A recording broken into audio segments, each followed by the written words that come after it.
I'm Charles Bride of Gold Derby, and I am joined on this animation panel by people representing several shows, including Casey Willis, the showrunner of Archer, Mark Levin and Jennifer Flackett, executive producers on Big Mouth, Lizzie Molyneux-Logelin, and Wendy Molyneux for writers on Bob's Burgers and co-creators of The Great North, Patrick Schumacker from Harley Quinn, and Mike McMahan from Solar Opposites. I'll go to you first, Mike, on this one. I've always been curious, what pieces of animation were pivotal in making you want to work in animation and saying, that's what I want to do? For me, it was definitely, I grew up loving animation. I particularly loved Ren and Stimpy and Futurama really spoke to me. I think Ren and Stimpy because the other thing I got to do then was go to church. So it was Ren and Stimpy or church. So Ren and Stimpy easily won on Sunday mornings. Futurama just felt like home to me. I just really love sci-fi and I've been really lucky to work kind of in that space for a while. I think I never thought, I can't draw. So I never thought that I would particularly, like every great animator I had known of really started off by drawing stuff and then the writing seemed to always come after. So for me, I ended up working in animation just coincidentally. I got a job on Drawn Together as a PA and then from there, South Park, and then I ended up working at Fox. And I just kept, that's actually where I met the Molyneux when they were developing, or when Lauren was developing Bob's Burgers, and I met all of these animation writers and read tons of animation. And that's when I started to understand that you could write animation and then meet artists and work with them. You didn't have to just be drawing and then go in animation. And so it was kind of a confluence of events, but really it all started with Simpsons, Futurama, and Ren and Stimpy for me. Anyone else want to jump in there? I would say that, Lizzie and I were, again, we weren't, animation writers per se, right before we got the job on Bob's, but for me, it was very much specifically wanting to work on Bob's. When we watched the presentation for Bob's and I first heard John Benjamin yell, to me, it was like the fucking mothership. Can I swear? It was like the mothership calling me home with the sound of his voice and his yell. And I'm sure Casey can speak to this as well as Lizzie, like just thinking of John Benjamin's voice. And I was like, it felt so much, it was like meeting the love of your life or something, seeing that presentation. And it panned out that way, it turned out, because we've been on Bob's for so long. But at the time, I think I was sort of nervous for the interview, but also wrote it off because I was like, this is so perfect and beautiful. We will never get this job. So just let it go. Just go enjoy the interview. Like you were getting a date with the most perfect person you could think of. It was like, okay, well, we'll go and we'll see this presentation in person and they will reject us and we will move on with our lives and it will be fine. And we'll always think of it and we'll remember it in the spring. But instead we got a job on it. And so we've gotten to like engage with it for the last decade. And that was just like more than we could ask for. So that was great. So yeah, a scream. That would be my answer. For me, it was definitely, I was a huge cartoon fan all through my childhood, but then Adult Swim was the thing that made me realize like, oh, I can do this stuff, because I started as an artist on C-Lab and then it was just a group of 7 guys making that show. So then everybody had to have so many different hats. And so then it was like a real quick education into how cartoons can be made and cheaply and quickly. So that was like, oh, I can do this. I can make the thing that I thought was, oh, I had to go to this giant studio and it had to be Disney, and now Disney owns me. So and all of us. Yes, all of us. Yes. Casey, that episode of C-Lab where Captain Murphy gets stuck under the vending machine, I've seen that episode a million. It's so fucking funny, and I'll never do something that funny. I'm in awe of that episode.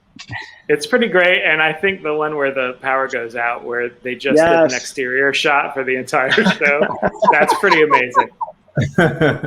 I think about that whenever our artists are like, can you give us a break the next episode? And I'm like, how much of a break could we give them?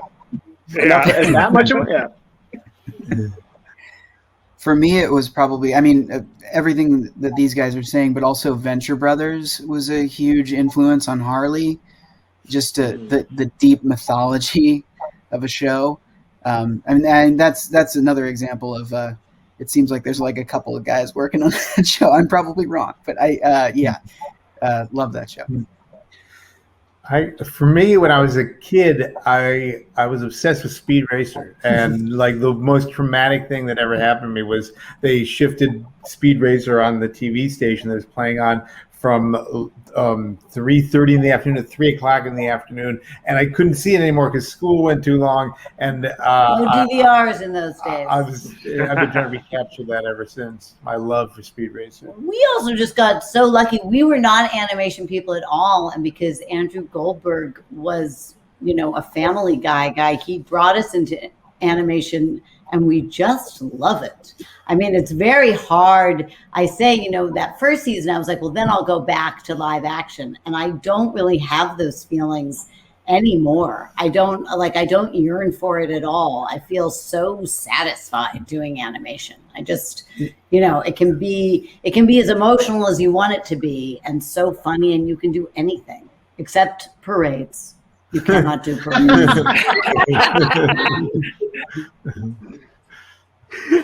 Yeah, I mean, I think for me, it's, I grew up on Simpsons, and for sure, like, I remember coming home early, like, from trick-or-treating to be, like, the Treehouse of Horrors episodes on, I think it was always something super into Animaniacs, South Park.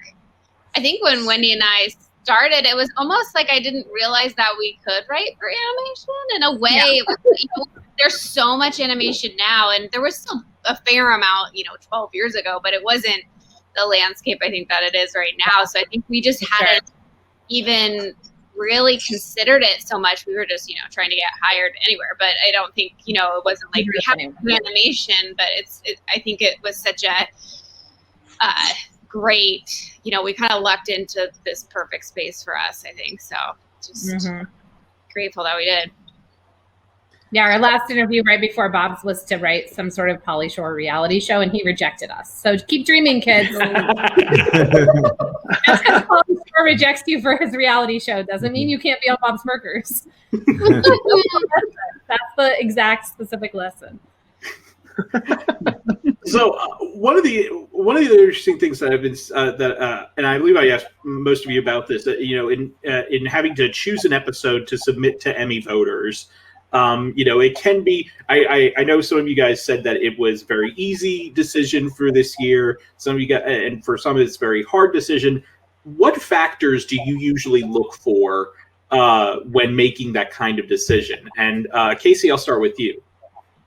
I think the first thing is performance from the actors. Like we record everything, and we usually put a radio play together before we even go to animatic. So the performance has to be there. And then I think of visual set pieces and stuff like that. But first and foremost for me, it's the performance, and it's the key to everything that we do. I mean, we have such hard working animators and illustrators and everything, but that performance has to be there. Yeah, for us, it was, what sort of what felt like a 22-minute distillation of all the things that the show does well. So in our case, we submitted our season 2 finale because it had the laughs, but it also had this deep, hopefully deep emotional resonance with Harley and Ivy, who are the core of the show.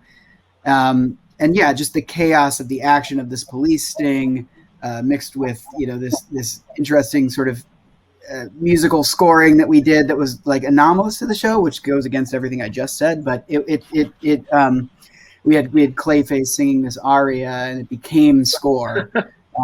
Where we were, I think I had seen like the John Wick 3 trailer and was like, and they did like an operatic thing, and I was like, well, that's a cool way of scoring an action scene. How do we make that like in situ? And that's what we ended up doing, where Clayface is trying to like impress who he thinks is Tim Burton, who's Catwoman's date to the wedding. Turns out it's just a guy named Gary who looks like him. But anyways, yeah, for me, it's like, what is a 22-minute distillation of kind of what checks all the boxes for what the show does well? For us, we listen to the audience sometimes in terms of their reaction. We went into the 4th season of Big Mouth, and I would have thought that we did a very ambitious episode set of 30 years in the future, which was a vision of what Nick might become with his Nick Star character. It was great. Favorite show. We loved making it, and I would have sworn that was going to be the one. And people loved that episode, but the first episode, which introduced the big theme of anxiety from the season, and also introduced this trans character, Natalie, who we were introducing. That one resonated so deeply with the audiences, and we heard so much dialogue about it on Twitter and everywhere that it just kind of rose to, in the horse race in our minds, to the front of the pack. I think we sort of had a bit of the same of what both Patrick and Mark and Jennifer are talking about, in that, you know, we went with episode 6, which is where Ham and Crispin, you know, fall in love with the school dance, and it did. We definitely saw, you know, we're a first year show, so, you know, we're just still sort of finding our way. And I think we could have picked any of the episodes. We have, you know, we love our writers, and would be nice to nominate any of the first year episodes. But there was a real resonance, I think, with LGBTQ youth out there, seeing Ham and Crispin kind of presented in this way where being gay was just a part of who Ham was, and he, you know, finds a boyfriend pretty early in the season, and it's, you know, introduced in a way where it's not a coming out episode. It's not a, you know, it's just like he just gets to kind of be, and that really resonated with kids out there. And I think, well, it's interesting to hear everyone, or a portion of us at least, talking about, you know, as much as we're all in adult animation, a lot of kids, young people are watching these shows, and you feel a strong responsibility to show them some representation, that you might be reaching a little beam of light out into their lives somewhere where they're in a situation where they might not feel good, you know, in the situation they're in, and to say you're okay, and we see you, and other adults out there are going to respect you and like you, and you're important and you matter. I know it's silly, and we're doing animation, and we want to also nominate a very funny episode and all of that, but you do, when something like that pops a little bit on social media, you're kind of like, oh, well, maybe we'll boost that even a little more to say, you know, we think that's special too. And, you know, you do feel that definitely reaching out to the young people out there watching these shows, not to get too serious, but I do think there's I think we're all aware of it. You know, there's a lot of chatter about it online.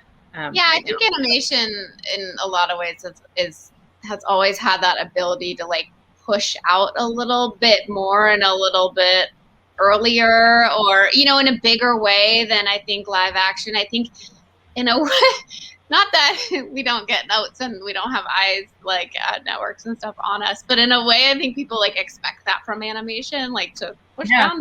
So I think you're allowed to do it a little bit more, and I think it's great to see that in so many of these shows that we're all talking about. I think it's great. Yeah. On Solar Opposites, we try to do one non-stupid episode a year. Like, most of the season is super fucking stupid and embarrassing, and we would never show it to anybody, and then Hulu airs it anyway. So, you know, when we're starting to like lay out how we're going to write the season, we usually circle one episode, and we're like, this one should probably be good for Emmy contention, and then we try to write that one good, but the rest is really just for fun.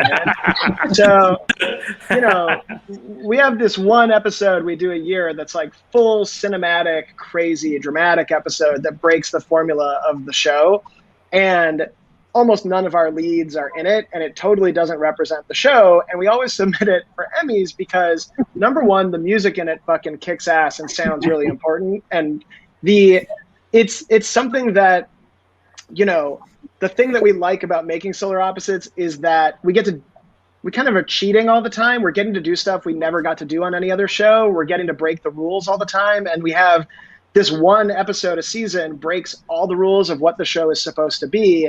And we're so proud of it, and it's so effective. And then we're seeing online that people are like, I really wanted to hate this show, but I love this episode, and it makes me love the rest of the show. And it's this kind of sneaky, like, we're getting ahead of what the audience thinks they want and giving them something they haven't seen before. So, you know, I think what Patrick and I think everything that everybody said here is exactly right. I think, like, it's almost impossible what you pick to represent the show, because it's like, have you seen the other episodes? Is this the funny one? Is this the sad one? Is this the meaningful one? And for us, it's just like, what's the one episode we all like that kicks ass? And hopefully, out of context, it'll still make sense. And the music's great. Yeah, and of course for Bob's, Lizzie and I don't pick that one. That's a Lauren and Nora choice, but it was a buttworm episode, and you really, honestly, if you have buttworms and something, actually the Emmys automatically choose it for you. Yeah.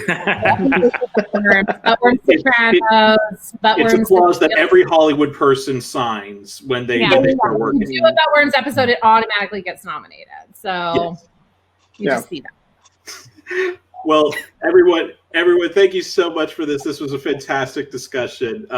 We wish you all the best, and thank you, and thanks for joining us at this panel.